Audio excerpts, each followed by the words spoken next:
અમને લોકો બહુ સવાલો ટ્વિટર ઉપર પૂછતા હોય છે અને કહેતા હોય છે કે કુબેરભાઈને આ સવાલ તો ચોક્કસ પૂછજો. મારો આ છેલ્લો જવાબ છે આપને જી. કે આજે 16,300 જગ્યાઓ આપણે ઓલરેડી એની પ્રક્રિયા ચાલુ છે. 10,700 આપણી આજે માધ્યમિક અને ઉત્તર માધ્યમિકની આ ભરતી પણ ચાલુ છે. એટલે ટૂંક સમયમાં બધાનો જે ઇંતજાર જે છે આ અને સ્વાભાવિક વસ્તુ છે. આપણા યુવાનો તાલીમ લઈને બીએડ થઈને આજે ઇંતજાર કર્યા છે. એમને એમના હક અને અધિકાર મળવો જોઈએ. એટલે એમાં મોડું થયું છે, પણ હવે વિશેષ મોડું થાય એમ નથી. હવે ટૂંક સમયમાં આ બધી જ પ્રક્રિયા પૂર્ણ કરી અને આજે સ્કૂલો ખુલે અને આ સ્કૂલો 9મી તારીખ ખુલવાની છે.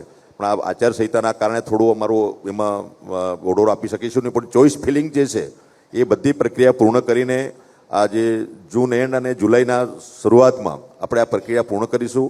એટલે તમામ મારા યુવાનોને પણ મારી વિનંતી છે કે હવે આપણે જે ધીરજ રાખી છે એમાં હવે વધુ ધીરજ આપ પણ રાખી શકો એમ નથી. અમે તમામ પ્રક્રિયા પૂર્ણ કરીને આગળ વધવાના છે.